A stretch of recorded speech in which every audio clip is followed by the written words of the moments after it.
everybody. Welcome to Political Science 2306, American Government Laws and Institutions. I'm Professor Demerit. I'll be your instructor for the course. I wanted to come on here for a quick minute at the beginning of our semester and just kind of introduce myself and explain how this course is going to work, both in terms of nuts and bolts and also in terms of general flow. So in terms of nuts and bolts, you start with Canvas. That's where this whole class is happening. If you are watching this video, then I assume you've already found the Start Here module and done the first thing. That's good. From there, you'll just keep doing the things in that module, then work through each of the things in the Instructor Information module, and then each of the things in the FAQ, or Frequently Asked Questions module. So the first page in the FAQ module is called When Is It Due?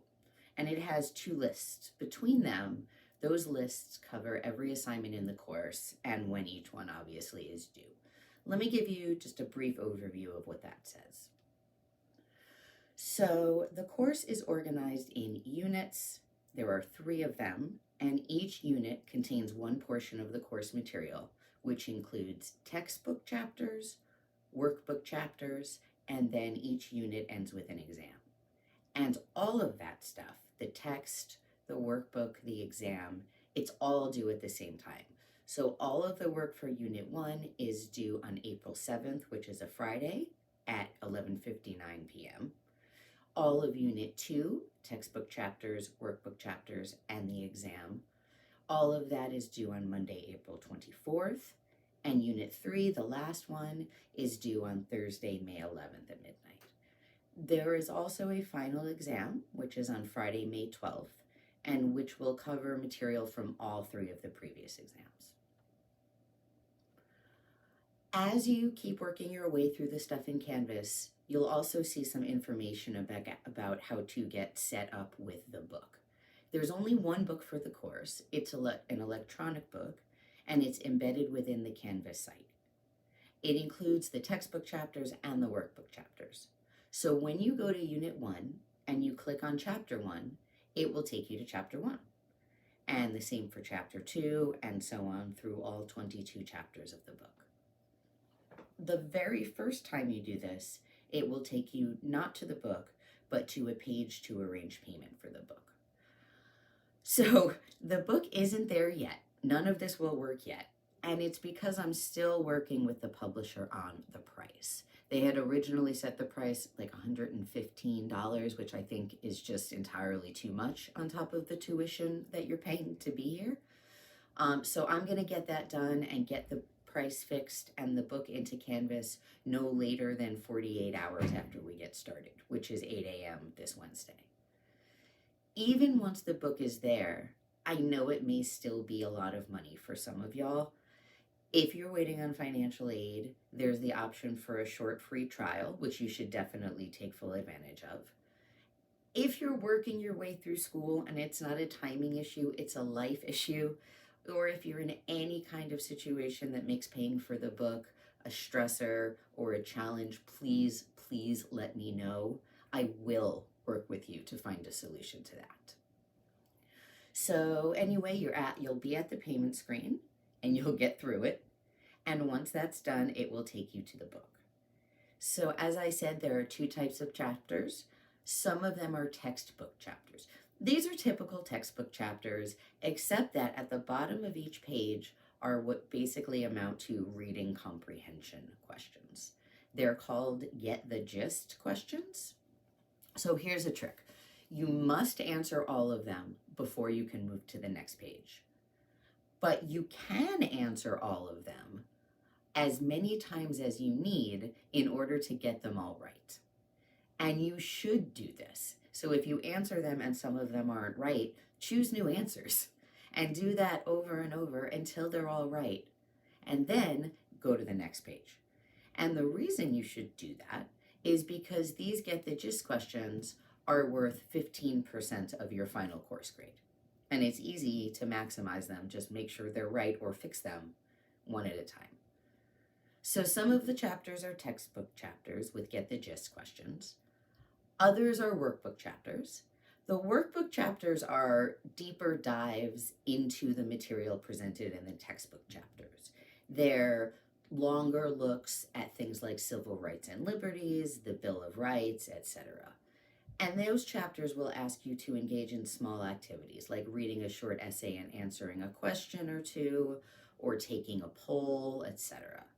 These workbook chapters, and there are 8 of these, are together worth 20% of your final course grade. Then, in addition to the textbook and workbook chapters, each unit ends with an exam. Exams will only cover the material from the textbook and workbook readings. And there's also a final exam, which will be a set of questions from each of the 3 previous exams. I don't give a review for the exams, but I also promise that I don't ask jerky questions like, on what date did this happen? Or what was that old white dude's name again? Right? I'm not going to do that. The questions on the exam will be questions about things that I think it is important for you to know.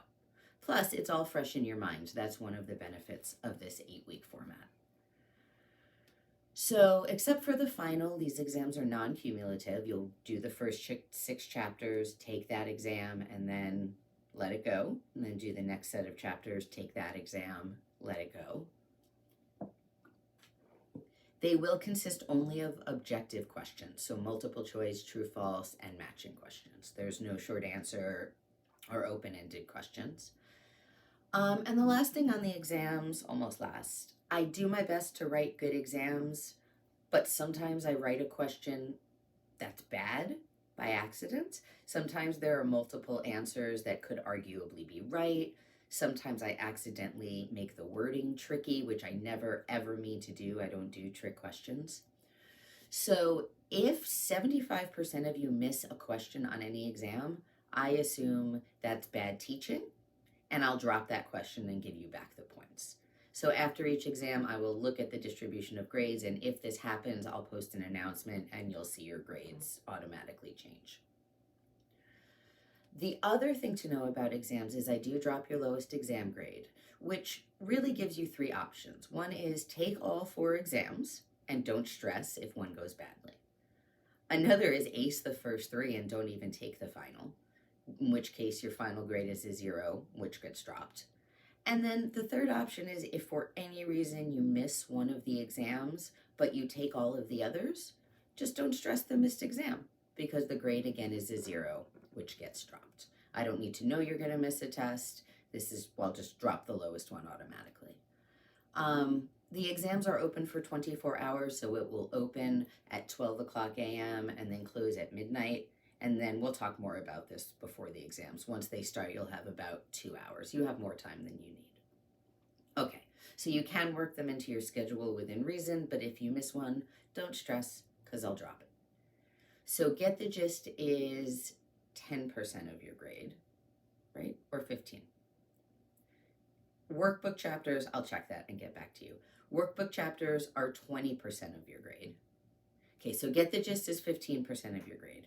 Workbook chapters are 20% of your grade. The exams together are worth 50% of your final course grade. The average of your 3 highest exams is half your course grade. So in total, 85% of your grade is coming from unit work. That unit work, the textbook chapters, workbook chapters, and exams, that's really the core of the course. You could do nothing else but maximize all of your points in this area and still get a B. In addition to that unit work, we're going to do weekly discussion, and here's why. If we were meeting in person, I would ask how many of you were taking this course because it was required to graduate. And the vast majority of you would raise their hands. I get it, I really do. I had to take courses that I just had to take to graduate also. But I'm also willing to bet, especially here, now, today, that there is something about politics or government that you care about. The climate is changing in really dramatic and disastrous ways. We have a long overdue spotlight on civil rights and systemic oppression. We're still talking about gun safety and trying to get that right. We're coming out of a pandemic that has changed almost everything about everything. We have sedition and insurrection. So I'm guessing that there's something that you care about. And discussion, that's how I get to let you talk about it. This is where you take the thing that you care most about in this subject area and you get to bring it into our course. You get to talk to 25 or more of your peers and you get to ask them things that you're curious about or want to know more about or don't understand or whatever. And when you see a question that someone else raised and you have an opinion or you know the answer or you wonder about that too, you get to talk. So for discussion, we're using a platform called Packback. I've used Packback a lot. I think some of you probably have, but maybe not all. I really like it as compared to, for example, the regular Canvas discussion boards for lots of reasons. But here are my top three. So first, it looks and feels better than Canvas discussion. It's more like social media that you might already use and less like MySpace. The second thing I like about Packback is that it provides you real-time feedback while you write. So you'll be typing and it will tell you that you've asked a closed-ended question that should be open-ended, or it will tell you you haven't written enough, or it will suggest that you add a quote or a source, all kinds of stuff to help you ask your question or make your point as clearly and as strongly as possible. I think that better questions make for better discussion, so I actually love this feature. The third thing I really like about Packback is that it has real-time AI moderation. Because it's artificial intelligence based, it's on all the time. It checks for questions and answers that don't really count, like one-word answers, for example. It checks for plagiarism. It does all that good stuff. But it also checks for aggressive or violent language, for threats, for disinformation, and if you try to post those things, it'll block you from doing so. In the 8 years I've been using it, I found that AI, the artificial intelligence moderation feature, makes Packback about as close to a safe space as I can provide in any college environment. So it's a good place to have conversations that matter. Okay, in the frequently asked questions module, there are a couple of slides on what you should or should not post on Packback. The short version is this. You should post open-ended questions with more than one right answer. Questions that start with things like how could, or why, or what might happen if. You could also do something like share a resource or article or idea that inspired you or made you think and ask for responses. You should not ask questions about procedure, tests, or assignments, or office hours. The discussion is for substance. It does not have to be about what we're learning in the unit work at that time. It doesn't even have to be about specific material we're covering in this course. It just has to be about politics or government in some way. You should not ask duplicate questions. Don't ask something that's already been asked. But beyond that, it's really just do the work and don't be problematic. If you'd rather use an app than Canvas, Packback has an app as well. And the last thing is that discussion is worth 15% of your course grade. And it's graded on completion. I'm asking you to talk about things that matter to you, to have a stake in the course and the conversation. I'm not going to grade you on your opinions on things. You are entitled to your opinions as long as they don't hurt or threaten to hurt anybody else. If you do the discussion assignments when you're supposed to do them, then you get 100. So discussion is 15% of your grade, graded on completion, not on content.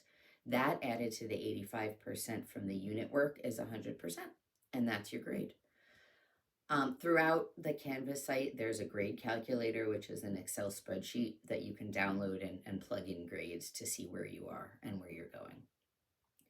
So those are the nuts and bolts of the course. Here's the thing about the flow of the course. I know that the world is super weird right now. It's kind of burning, right? But then maybe also it's getting better a little bit, but then lots of other things are still really broken. It's just a lot. COVID upended everything that we knew and made us question a lot of who and where and what we are. We kind of have freedom, but then also women can't make choices for themselves and kids can't feel safe at school. And if anyone else is a parent, dropping your kids off can be a really scary thing. In general, I think we're just living in a place where too many people, Black and Indigenous people of color, queer folks, other groups, just don't feel safe. And they're right not to feel safe, and that sucks. And for some of us, that's news, but for others, it's always been there, and now it's like they've got to live it and also be endlessly called to educate everybody else. There's just a lot that maybe we thought we had figured out that suddenly isn't so clear.